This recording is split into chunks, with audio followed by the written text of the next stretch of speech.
vento soprava de forma diferente naquela noite no cemitério das almas esquecidas. Para Elias, o som não era apenas o ar passando entre as copas dos ciprestes seculares, mas um sussurro contínuo que ele aprendera a ignorar ao longo de 40 anos de uma solidão profunda. Aos 60 anos, com as mãos calejadas pelo contato com o cabo áspero da pá e as costas curvadas pelo peso da terra, ele se sentia mais parte daquele lugar do que qualquer estátua de mármore que adornava os jazigos luxuosos da entrada. Elias trabalhava sozinho, habitando uma pequena casa de pedra cinzenta nos limites do Campo Santo, onde o cheiro persistente de terra úmida e flores em decomposição era o único perfume que seus pulmões realmente reconheciam. O cemitério das almas esquecidas não ostentava esse nome por mero capricho. Era um labirinto vasto de cruzes de ferro tortas, lápides apagadas pelo tempo e segredos que ninguém mais ousava desenterrar.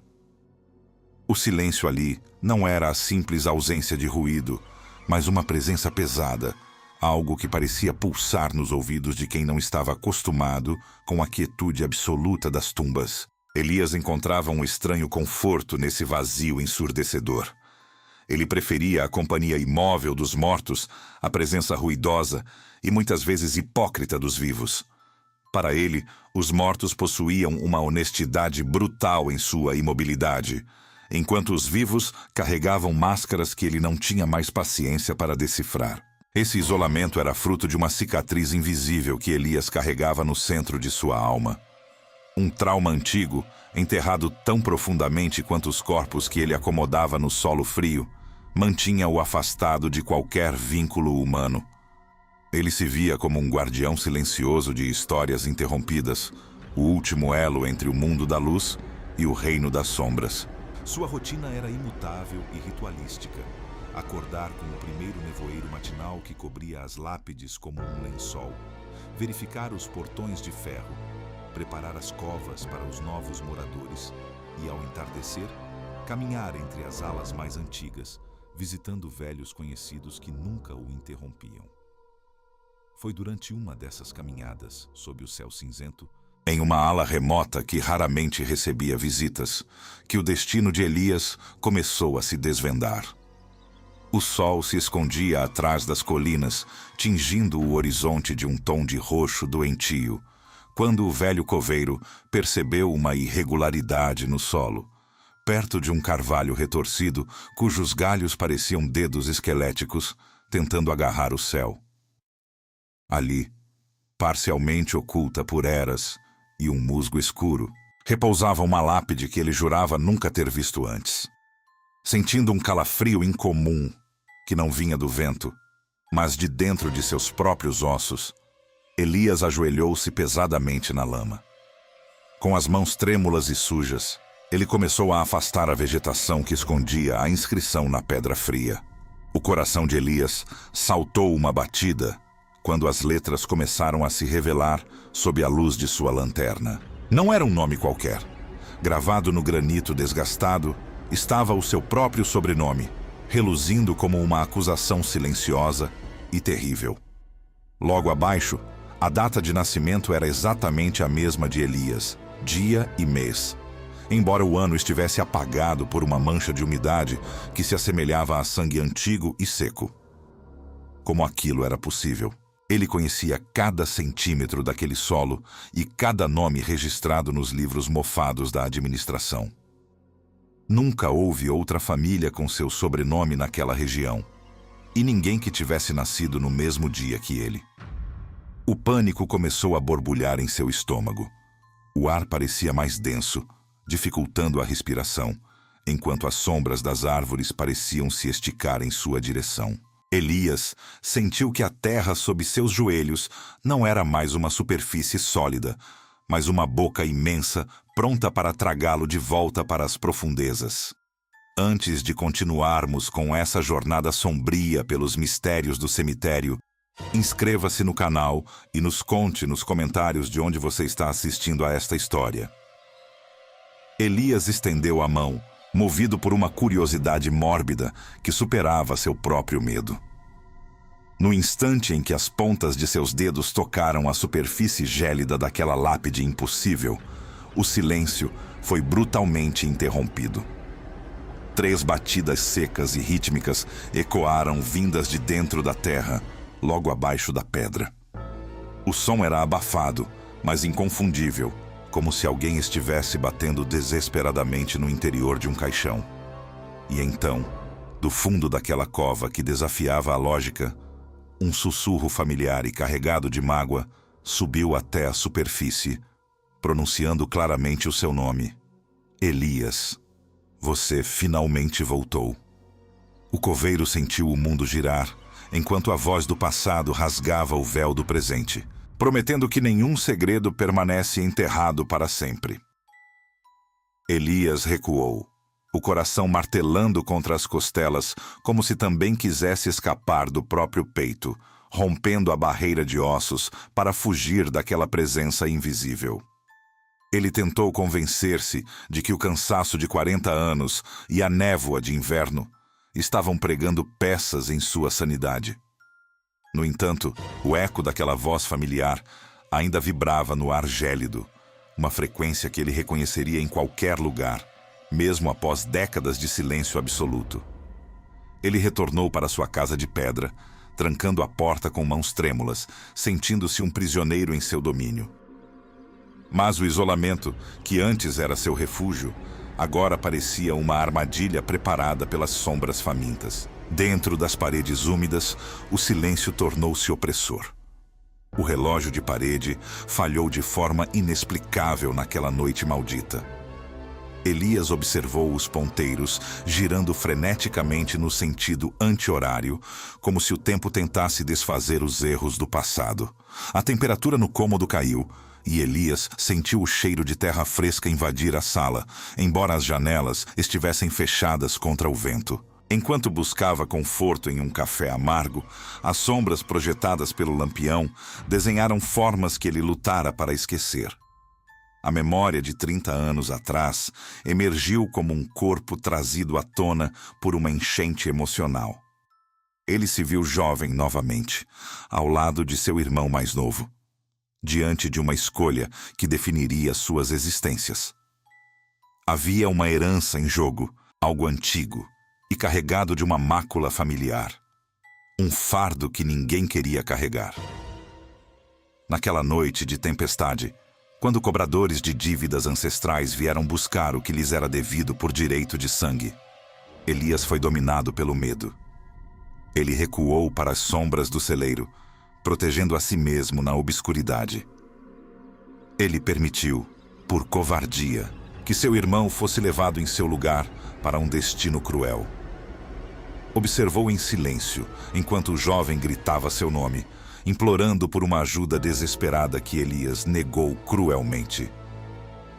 A herança maldita permaneceu com ele, mas o preço foi a alma de sua própria carne. O irmão nunca mais foi visto, e esse segredo tornou-se a base sobre a qual Elias construiu sua vida solitária, enterrando a própria consciência junto com os mortos. No dia seguinte, a realidade do cemitério das almas esquecidas fragmentou-se. Pelos corredores lúgubres, uma figura nebulosa e carregada de tristeza gélida começou a persegui-lo. Elias a via pelo canto do olho, um vulto cinzento que nunca se aproximava, mas que estava sempre ali, apontando para aquela sepultura misteriosa. A tensão não afetava apenas o velho coveiro. Outros funcionários do turno da noite começaram a pedir demissão. Eles falavam sobre um choro lancinante de uma criança que ecoava entre os túmulos nas horas mortas. Diziam que era um lamento que não vinha da superfície, mas debaixo de seus pés, como se a terra soluçasse por uma justiça negada. Elias ouvia os relatos, sentindo o peso esmagador daquela culpa antiga transformar-se em uma pressão física real em seu peito, como se uma mão invisível e fria estivesse apertando seu coração incansavelmente. O cemitério tornou-se um campo minado de presságios terríveis. Velas de cera virgem apagavam-se sozinhas, e passos pesados ecoavam onde não havia ninguém vivo. Elias já não encontrava descanso. Cada vez que fechava as pálpebras, via o rosto de seu irmão coberto de raízes e esquecimento. A figura nebulosa tornou-se audaciosa, aparecendo sob a luz do dia, sempre apontando para o solo. O chamado daquela tumba tornou-se um grito, uma dívida de sangue que finalmente chegara para ser cobrada. Movido por um desespero que beirava a loucura, Elias tomou uma decisão definitiva. À meia-noite, ele pegou sua pá e caminhou sob um luar doentio e pálido até a ala remota. O solo pulsava sob seus passos como um coração gigante. Com o fôlego curto, Elias cravou a pá na terra negra, decidido a desenterrar a verdade. Mas o que ele encontraria no fundo daquela cova fétida desafiaria para sempre toda a estrutura da realidade e de sua própria alma. Elias cavava com uma fúria desesperada, o suor frio misturando-se à fuligem da terra úmida que saltava a cada golpe rítmico e pesado de sua pá. O som do metal atingindo a madeira sólida ecoou pelo cemitério das almas esquecidas como um tiro de misericórdia disparado no silêncio absoluto e gélido daquela madrugada sem estrelas.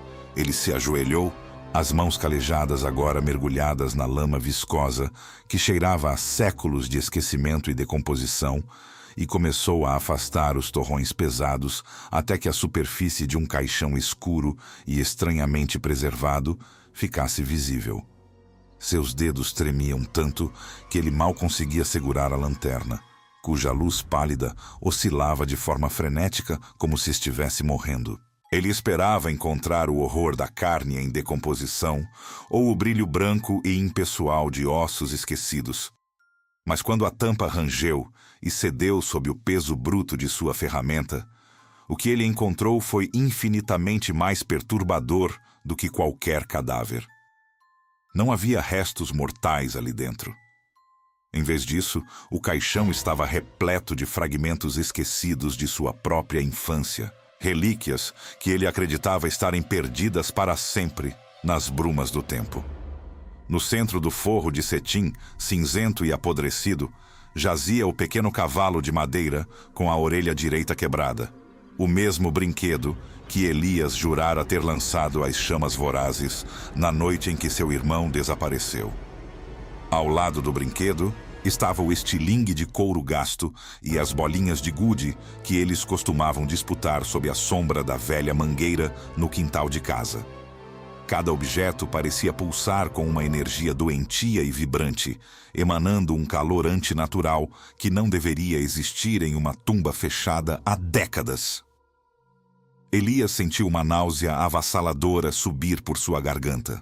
Ele havia tentado queimar todas as evidências da existência do irmão para apagar o fogo de seu próprio remorso, mas ali estavam elas, devolvidas pela terra como uma prova física e incontestável de que nada pode ser realmente destruído pela simples vontade humana. A culpa, que ele cultivara como um jardim venenoso por 40 anos de solidão, floresceu subitamente em seu peito, transformando cada batimento cardíaco em um martelar de condenação.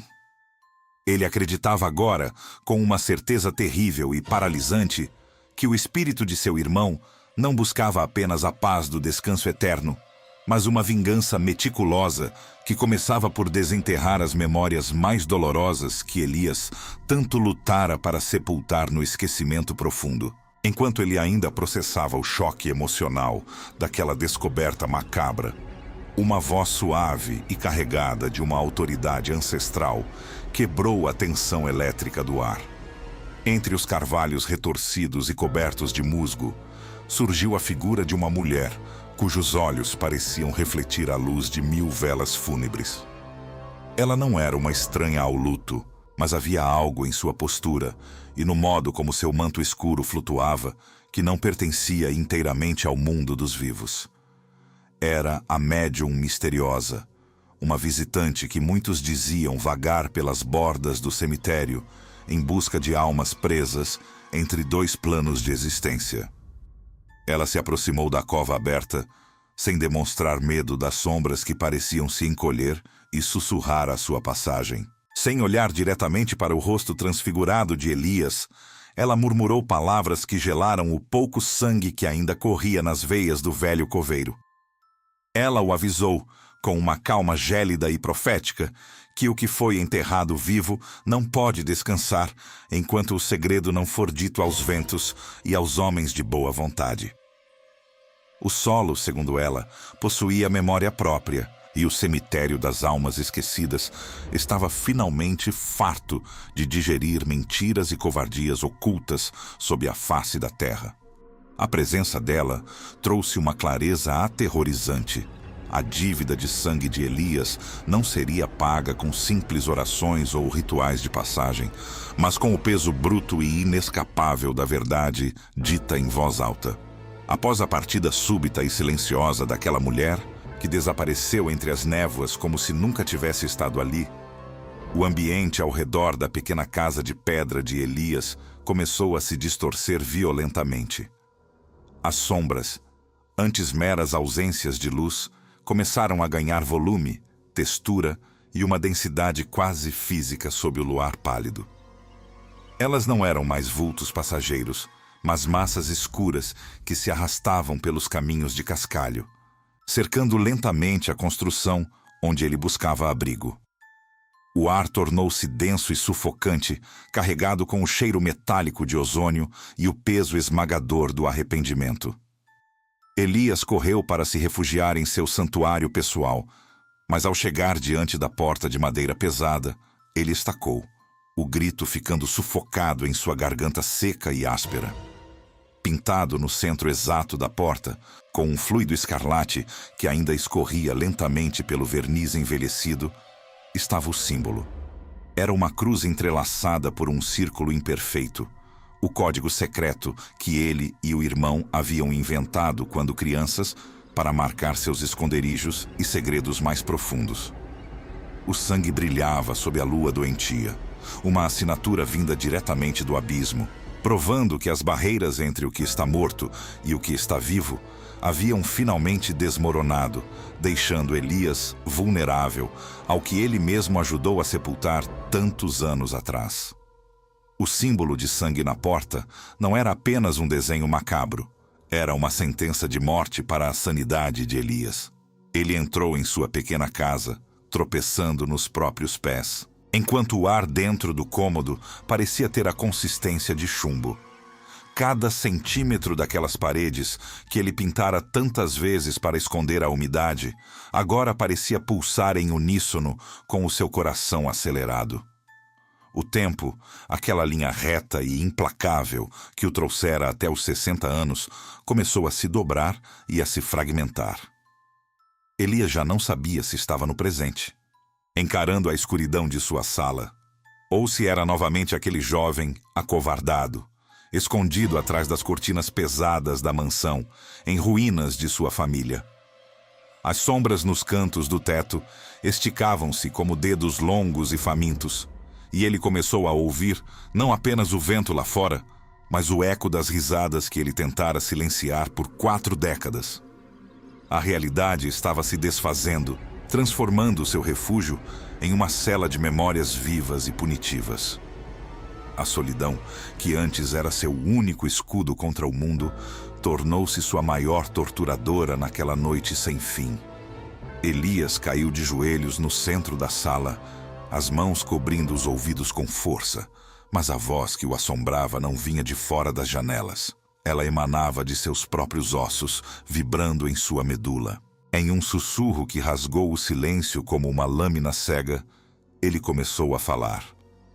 As palavras saíam como um vômito negro, uma confissão que ele nunca teve coragem de sussurrar, nem para as sombras mais profundas do cemitério. Ele admitiu, para as paredes e para o vazio absoluto, que naquela noite fatídica, quando a herança maldita da família estava em jogo e as autoridades buscavam desesperadamente um culpado pelo desaparecimento do patriarca, ele apontou o dedo para quem mais o amava. Ele permitiu que seu irmão, uma alma gentil e inocente, fosse levado em seu lugar para o abismo do esquecimento. A mentira fora simples, rápida e letal. Ele trocou o sangue de seu sangue por uma segurança mesquinha, pensando que o silêncio dos mortos seria o seu escudo eterno. Enquanto as palavras de arrependimento escapavam de seus lábios rachados, a natureza do conflito mudou drasticamente. Aquela figura nebulosa que ele vira nos corredores de túmulos não era um simples espectro vagando sem rumo. Era a personificação física de seu remorso, uma entidade que ganhava massa, peso e força a cada segundo que ele permanecia em silêncio sobre sua covardia. Elias sentiu uma pressão esmagadora em seus ombros, como se mãos invisíveis e gélidas o estivessem forçando contra o chão de madeira podre. O remorso não queria apenas sua confissão verbal. Ele queria o seu peso, a sua substância, a sua própria vida como compensação. A escuridão ao seu redor tornou-se tátil, uma massa viscosa e fria que o envolvia, dificultando cada respiração. Ele percebeu, com um terror que transcendia a própria ideia de morte, que o monstro que o perseguia era uma criação de suas próprias mãos, alimentada por 40 anos de segredos enterrados. No entanto, em algum lugar profundo de sua alma cansada e carcomida pela culpa, uma faísca de algo que não era apenas medo começou a brilhar. Era um desejo desesperado e tardio de redenção, um lampejo de coragem que ele nunca soube que possuía. Elias percebeu que fugir não era mais uma opção viável. Ele já estava morto por dentro há muito tempo. Apenas esquecera de se deitar no túmulo que cavara para si mesmo. Ele se levantou, cambaleante e trêmulo, usando a velha mesa de madeira como apoio para não desabar. Seus olhos, antes nublados pela melancolia de décadas, agora brilhavam com uma determinação quase suicida. Ele não deixaria que a escuridão o consumisse em silêncio dentro de sua própria casa. Se o seu irmão, ou o que restara dele naquela forma de sombra e mágoa, queria o confronto final, ele o teria de frente. Ele decidiu enfrentar a entidade, não como uma vítima acuada, mas como um homem que aceitava finalmente o preço amargo de seus pecados. Ao abrir a porta e sair novamente para o terreno sagrado do cemitério das almas esquecidas, o mundo parecia ter se transformado em um cenário de pesadelo épico e sensorial. O ambiente não era mais apenas silencioso e frio. Ele estava vivo de uma forma grotesca e vibrante, reagindo à sua presença. As estátuas de anjos, que por anos observaram os funerais com a indiferença típica da pedra, agora pareciam inclinar suas cabeças pesadas em direção ao velho coveiro. Líquido escuro e espesso começava a brotar de seus olhos esculpidos, escorrendo pelas faces de mármore como lágrimas de um luto antigo e impossível de consolar. O som do choro das estátuas misturava-se ao lamento agudo do vento, criando uma cacofonia de dor que preenchia todo o vale sombrio. Ao longe, o som metálico e estridente de ferro batendo contra ferro ecoou por todo o perímetro. Os portões do cemitério estavam se trancando sozinhos, como se o próprio lugar estivesse se isolando do mundo exterior, garantindo que Elias, finalmente, não pudesse mais fugir do destino que o aguardava no coração da terra. A tempestade desabou sobre o cemitério das almas esquecidas, com uma violência que parecia querer lavar os pecados de séculos. Raios rasgavam o céu cor de chumbo, iluminando por breves segundos as estátuas de anjos, que agora pareciam monstros retorcidos pela dor. Elias caminhava com dificuldade, seus pés afundando na lama viscosa que parecia mãos tentando puxá-lo para baixo antes da hora. Cada trovão que ecoava no vale era como uma batida no coração do mundo, um lembrete estrondoso de que a natureza não toleraria mais o segredo que ele carregava em seu peito seco. Ele não sentia frio, apesar da água gelada que encharcava suas roupas velhas e se infiltrava em seus ossos cansados. O calor que o impulsionava vinha de uma febre interna, um misto de terror absoluto e uma esperança dolorosa que ele não conseguia mais ignorar. Ao se aproximar da sepultura misteriosa, aquela que ostentava seu próprio sobrenome e a data de seu nascimento, Elias percebeu que a realidade estava se fragmentando de forma irreversível. A terra ao redor do túmulo não apenas estava encharcada, ela pulsava, como se um coração gigante estivesse enterrado ali, lutando para respirar sob o peso do granito e do silêncio acumulado. Ele parou diante da lápide, o corpo tremendo tanto que mal conseguia se manter em pé. O vento uivava entre as cruzes, mas agora o som se transformava, moldando-se em sílabas que ele não ouvia com os ouvidos, mas com a alma. O nome que ele sussurrara em segredo por 40 anos estava sendo gritado pela própria atmosfera. Subitamente, a escuridão densa que se acumulava sobre a sepultura começou a se moldar. Não surgiu dali um monstro deformado pelas chamas do inferno, nem uma sombra sem rosto como Elias temia. A névoa se dissipou para revelar a figura pequena e frágil de uma criança. Era seu irmão. O menino não aparentava ter mais de 10 anos, vestindo o mesmo suéter de lã que a mãe deles havia tricotado antes da tragédia.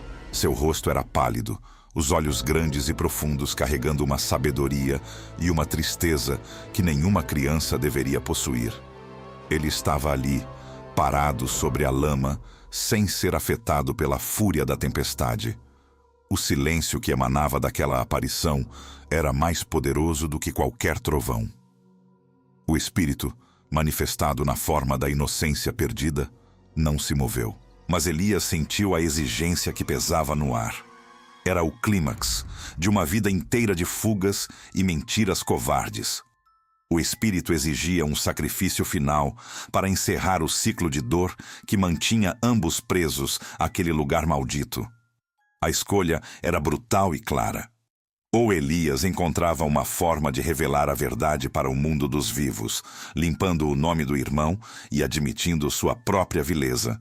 Ou ele deveria entregar sua própria vida ali mesmo, no barro frio, para servir como o selo definitivo daquele pacto quebrado.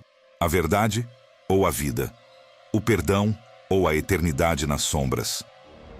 Elias caiu de joelhos, o rosto mergulhado na lama que cheirava a morte e a terra antiga. Ele não gritou, nem tentou negociar com o destino. A arrogância e o medo que o mantiveram vivo por tanto tempo haviam evaporado, deixando apenas o homem nu diante de sua própria história. Com a voz embargada pelo choro e pela água da chuva, ele começou a falar. Ele pediu perdão não apenas por ter apontado o dedo para o irmão, mas por ter permitido que o silêncio devorasse sua própria humanidade por 4 décadas. Ele ofereceu tudo o que restava dele, sua vida solitária, implorando para que o espírito do irmão pudesse finalmente descansar, livre do peso daquela mentira cruel. Nesse momento de rendição total, a atmosfera mudou drasticamente. O terror que apertava o peito de Elias dissipou-se, substituído por uma melancolia tão profunda que o mundo pareceu perder o sentido. O menino aproximou-se lentamente e tocou a cabeça de Elias. Não houve dor, apenas uma tristeza avassaladora que atravessou o velho coveiro como um rio gélido. O espírito revelou que nunca desejara vingança. Ele não queria o sofrimento de Elias. Ele só queria ser lembrado. Ele queria que seu nome fosse resgatado do abismo do esquecimento onde Elias o trancara para se salvar. O abraço entre o vivo e o morto foi o primeiro momento de paz que ele sentiu em 40 anos. No entanto, a redenção tem seu preço, e o cemitério das almas esquecidas exige o que lhe é devido. Enquanto Elias se entregava ao abraço do espírito, sentindo a inocência do irmão envolvê-lo, o chão sob ele começou a ceder violentamente. O túmulo aberto agia como um vácuo, a terra saturada pela chuva, transformando-se em areia movediça. Elias sentiu o solo engolir suas pernas, depois sua cintura, puxando-o para as profundezas onde o segredo fora guardado por tanto tempo. Ele não lutou. Ele fechou os olhos e permitiu que a escuridão o acolhesse, sentindo que, finalmente, a terra que ele tanto cavara para os outros agora se abria para recebê-lo de volta para casa. O sol nasceu sobre o cemitério das almas esquecidas, com uma suavidade que parecia ignorar a violência da noite anterior. Os primeiros raios de luz atravessaram a névoa baixa, pintando as cruzes de granito com tons de dourado e âmbar, enquanto o orvalho da manhã brilhava sobre as pétalas das flores que decoravam os jazigos. O vento, que antes gritava como uma alma em agonia, agora era apenas um sopro gentil que balançava suavemente as copas dos carvalhos. O silêncio que preenchia o vale não era mais carregado de segredos corrosivos. Era uma paz profunda e serena, aquela que sucede uma tempestade que, enfim, lavou o solo de todas as suas mágoas e pecados antigos. Os pássaros começavam a cantar timidamente, devolvendo um som de vida ao lugar que, por horas, fora palco de um confronto avassalador. O novo coveiro cruzou o portal de ferro ainda cedo, o som metálico de seus passos ecoando no cascalho úmido. Ele era um homem jovem, com olhos curiosos que ainda não tinham sido cansados pela visão da morte diária. Ao ser contratado para o cargo, ouviu histórias sussurradas sobre seu predecessor, Elias, um homem que se tornara parte do cemitério tanto quanto as próprias estátuas de pedra. No entanto, ao chegar à pequena cabana que servia de morada para o vigia, encontrou apenas um vazio organizado. A lamparina estava apagada, as ferramentas encostadas e um estranho perfume de terra fresca e jasmim impregnava o ar. Não havia sinais de luta ou desespero, apenas a ausência definitiva de quem finalmente cumprira sua longa missão na terra. Movido por um instinto, o jovem caminhou em direção ao setor mais antigo do cemitério, onde as sombras costumavam ser mais densas. No local exato onde deveria estar a sepultura misteriosa que Elias tanto vigiara, ele parou subitamente, sentindo um calafrio. A terra, onde o velho coveiro fora visto pela última vez, estava perfeitamente nivelada, coberta por um gramado verdejante e viçoso, que parecia ter crescido ali há muitos anos. No centro desse canteiro impecável, erguia-se uma nova lápide de mármore branco, tão radiante sob o sol que parecia emitir uma luz própria. Nela, gravados com letras firmes e elegantes, estavam os nomes de Elias e seu irmão. Abaixo deles, uma inscrição simples servia como o ponto final para uma tragédia de décadas. Finalmente juntos. O rapaz aproximou-se e tocou a superfície fria do mármore, sentindo uma sensação de fechamento absoluto, como se uma ferida invisível naquelas terras tivesse sido finalmente costurada por mãos invisíveis. Ele não conhecia a história completa de Elias, nem sabia da existência daquela criança de suéter de lã que esperara tanto tempo por justiça, mas sentiu que aquele pedaço de chão era sagrado de uma forma única. Ali jazia não apenas um corpo físico, mas a resolução de um conflito que transcendia a própria carne.